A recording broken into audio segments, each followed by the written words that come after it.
And we're going to start something new here because it's campaign season right now. We've got a political roundtable here. Honolulu Star Bulletin and KITV4 did a series of polling on the different politicians here in Hawaii. And, of course, we've had the results that we've been showing for you the last 3 days. First of all, let me introduce to our panel. First of all, we have our political analyst, Darryl Huff. Darryl, good to see you. Good morning. Thanks for being here. Our political analyst from the University of Hawaii, Professor Neil Milner. Thank you, sir. You're welcome. And, of course, Richard Barreca, who's been covering politics for the Honolulu Star Bulletin for a number of years now. Sir, thanks for being here. Really appreciate it. First of all, Darryl, let's go over the numbers that we had, and I guess we should start in the race for governor. The race for governor, right, the one that affects the most people.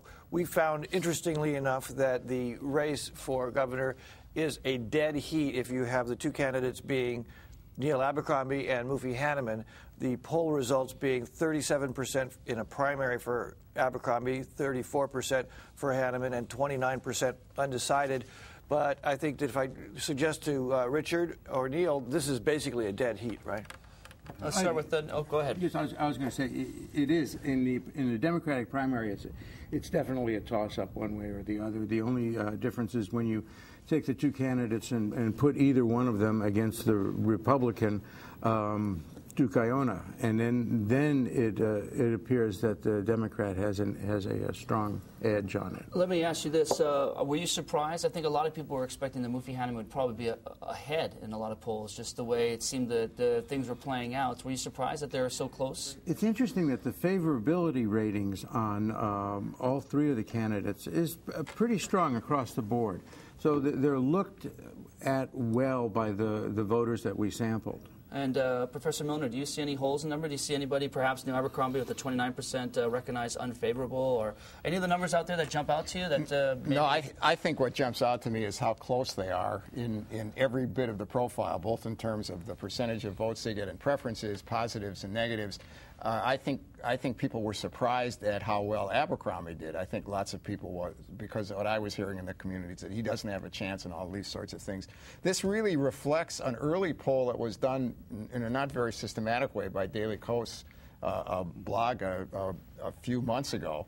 And the same thing showed up there, that they had about the same percentage of favorables and unfavorables, and that they were about even in regard to who would win in the primary. Darryl, who is this good news for? Are any of the candidates looking at this, and is Neil Abercrombie taking these numbers and saying, hey, all right, are we doing better, or is Mufi Hannemann saying, wait a minute? Well, I don't think I've had a 4 days where I've had so many politicians trying to spin me this week. It's very predictable. You go up to them, and no matter what the poll says, they say, I'm happy with this poll. This is a great poll for me. It's unbelievable. I'm so happy. I'm energized. This is going to be a great campaign. We're going to win. And then you go, okay, but what do you think of the numbers? You know, because they just will take it and they'll spin it either way. So now, Neil, I'm so happy with this poll. I'm energized. This is great, great, great.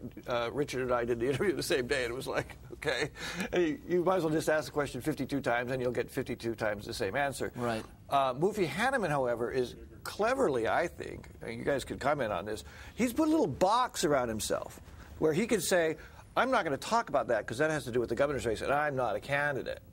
Well, we'll see whether that's clever or not. You know, I agree. I think that he is somewhere along the line is going to have to actually come out and say, I am running for governor, or just say, I'm not. I'm too confused. I don't know what I'm doing.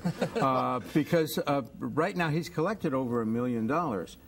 And if he's not running for governor, he's got $1 million of explaining to do to a lot of people. Right. So, when do you think this announcement could come? I mean, when does Mufi Hannemann have to make a decision? That's what was tricky. I think what was in his plan, or at least as we were reading it from the outside, is that I can hold off on doing this. I can be coy, and I can do a run out after the first step of mass transit. And as I've said before, I think on this show, that those things are always unpredictable anyway. Large public work projects never make their deadlines.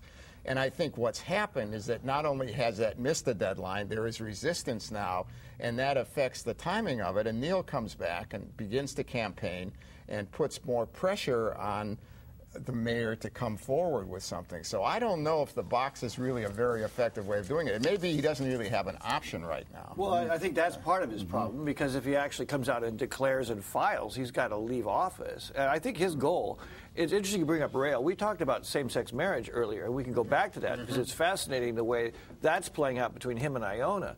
But the rail is another issue where Iona could conceivably cross out of his base attacking rail. Both Neil and Hanneman are rail supporters, and if rail continues to bog down all the way to the end of the year, that could be an interesting There's issue. speculation that if rail doesn't move and some stakes aren't put in the ground pretty quickly, that whether or not Hanneman has the base to go ahead and run for governor is questioned. And Hanneman has said on this show, too, that he wants to make sure that rail is set and ready to go. And like you said, he thought that the ground would be breaking now. There's going to be a whole new set of hearings, apparently, for the EIS. I'm having a deja vu feeling? That's right. It's happening over and over again. It's Hanneman's rail is Obama's health care. He's hung basically almost his whole career on this rail thing. And if it's bogged down in a mess by the time the primary election comes around, what does that say? The voters who want rail and the construction companies and the unions who want rail are going to be looking at Mufi and going, according to the old song, what, leave me now? That's right. But remember that there's no indication that there's been a change among the public in regard to the support of rail. The referendum carried. His positives are still pretty good. So that doesn't necessarily mean it's going to be a disaster, but it just means that this kind of coyness, which I've never understood very much about the way politics works here, that somehow you're not supposed to say you're ambitious and want to move forward. I mean, give me a break. That's humble. Well, that's right, that somehow you have a reluctance to say what, in fact, you've wanted to do most of your adult life just strikes me as odd, but that's the way politics are done here. All right, gentlemen, we're going to have to leave it at that. I want to thank Professor Milner from the University of Hawaii, Richard Breck from the Honolulu Star Bulletin, of course, our own KITV's Darrell Huff. And